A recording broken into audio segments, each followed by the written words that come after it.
Yes, ladies and gentlemen, here we are, my brand new setup for filming. Man, I gotta tell you, this feels a million times better. And yeah, sorry I haven't uploaded to the channel in a minute, but this is why. I've been closed for renovations, but I'm glad to be back with you guys. I'm ready to talk more cinema and all things entertainment as always. And I gotta tell you guys, I wish that there was a better movie to commemorate this new setup. But alas, here we are.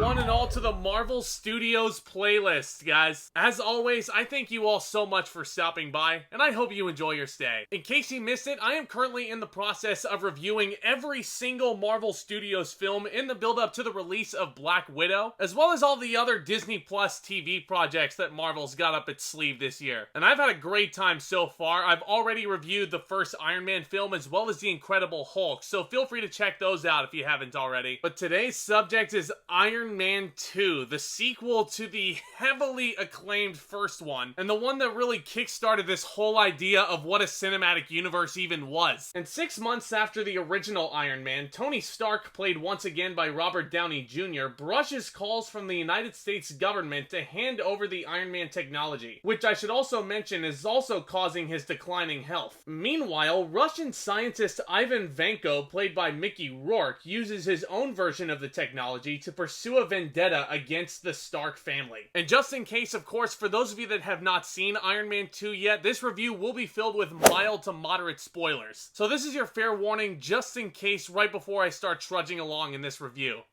Oh geez, here we go. So, okay, a lot of people view Iron Man 2 as the weakest in the MCU's filmography, and I personally wouldn't call it the worst, but yeah, I am certainly in the camp of it being one of the weakest, certainly. But here's the thing, even though it's towards the bottom of the barrel in terms of Marvel Studios, Iron Man 2 is far from a disaster. And yes, I do feel like it tends to step on its own toes in terms of its storytelling, but there's still a good amount of praiseworthy elements in this sequel. It isn't utter garbage like a lot of other superhero sequels are. This film, of course, builds off of the big decision made at the end of the first film when Stark revealed that he was the Iron Man, and now he's flying into big giant conventions with the Iron Man suit on with Shoot the Thrill blasting in the background. And I feel like, personally, this is indicative of the movie's larger problem, which I'll get to in a couple minutes. But I think the strongest part of this film is honestly one of the strongest parts of this whole universe. It's the casting. In Iron Man 2, it's no exception. This is a stacked list of talent working on this. RDJ is once again fantastic as Tony Stark. He still retains that smug, rugged charm from the first film, but his storyline, I will admit, is a little bit more cliched and somewhat messier than the first film. I'm not afraid to admit that, but as a performer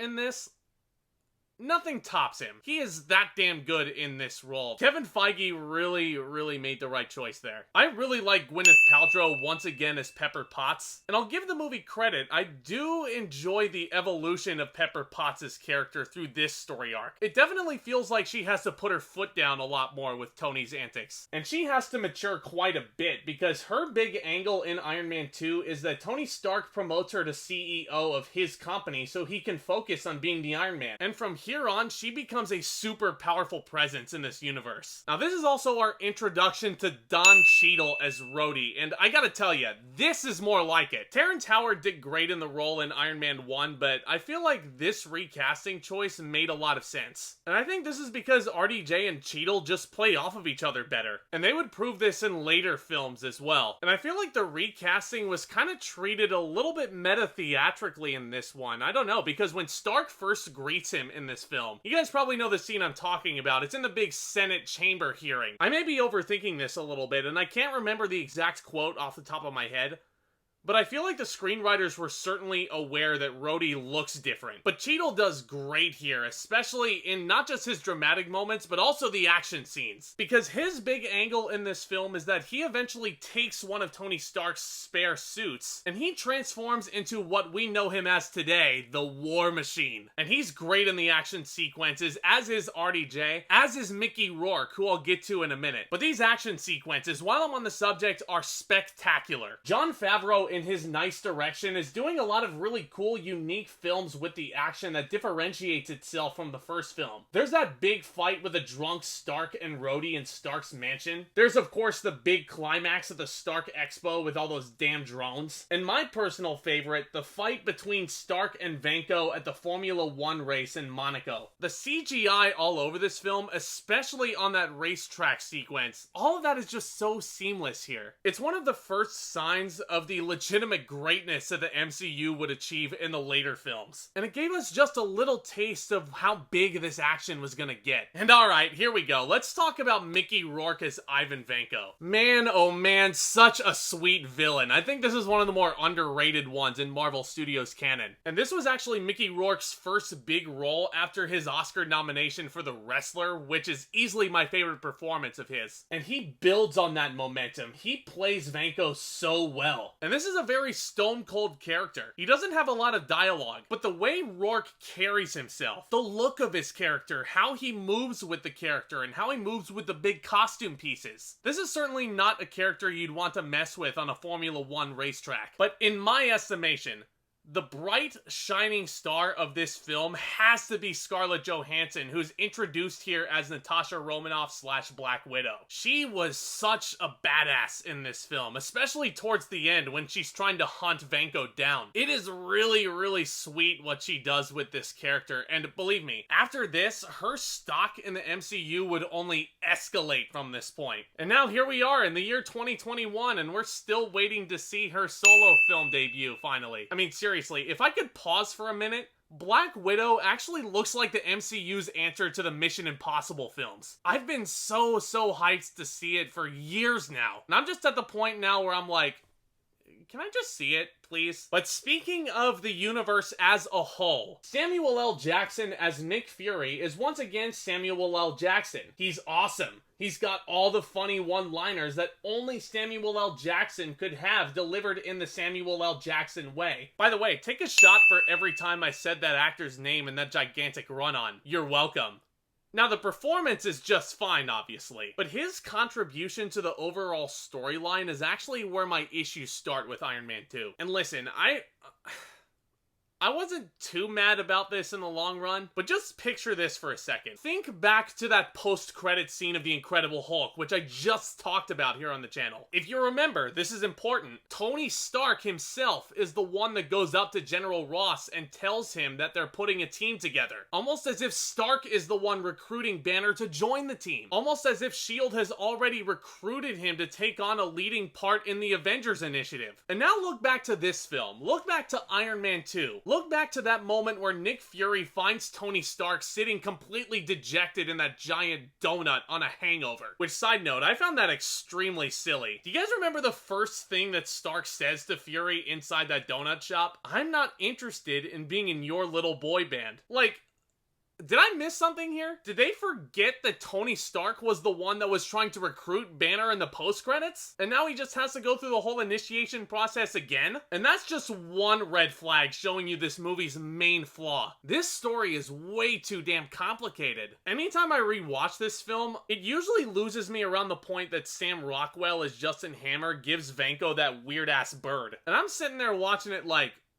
what in the absolute is going on here? And while I'm on that note, Sam Rockwell is one of my personal favorite actors. He's done a lot of great work throughout his entire career. He just won his well-deserved Oscar for his role in 3 Billboards, which I feel like was long overdue for him. And just to clarify, Rockwell does not give a bad performance in Iron Man 2 whatsoever as Justin Hammer. I actually find him pretty entertaining in some facets. But what kind of character is this? This is an evil businessman. This kind of sounds very familiar, guys. Because you know who else was an evil businessman? Obadiah Stone from Iron Man 1. Jeff Bridges' character. Hands up if you remember him. I want to see it all down in the comments. Rewatching Iron Man 2 and Sam Rockwell, I'm going, didn't I just see this? Because going back to what I said from the beginning, Iron Man 2 is a mess story-wise, yet it still feels like it holds so many parallels to the first Iron Man. And it all goes back to Stark making the decision at the end of the original to reveal himself as the superhero. Because I feel like once he's done that,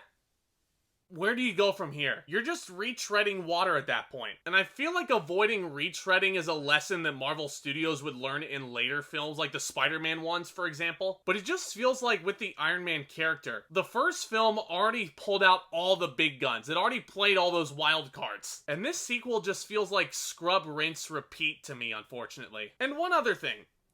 Did we really need two villains in this one? I mean, would it have been so offensive to have Vanko be the only villain? Because once Hammer gets involved, Vanko's pretty much relegated to a sidekick. And he really didn't need to be a sidekick, because Vanko was really cool, and he proves himself to be extremely intelligent despite being this big brute. In short, Iron Man 2 unfortunately suffers from Spider-Man 3 syndrome. Too many villains taking up this narrative, which sadly makes for a more convoluted final draft. All that being said, Iron Man 2 is not a complete disaster. It is really, really cool. It is certainly a watchable film. The actors are certainly giving it their all, but this sequel unfortunately does not bring a whole lot of new or anything different to the Iron Man story arc as a whole. I'm going to give Iron Man 2 a C. So yeah, this film is a mess. But thankfully, save for only a couple of exceptions, which I'll certainly get to, the quality of Marvel's films would only skyrocket from here. And as always, stay tuned for more exciting content hitting this channel very, very soon, including my next installment in the Marvel Studios series. We're going to be looking at the first Thor film, directed by Kenneth Branagh. So keep an eye out for that one. I'm super excited to bring it to you guys. But have you guys seen Iron Man 2? Do you enjoy it? Do you not? In your opinion,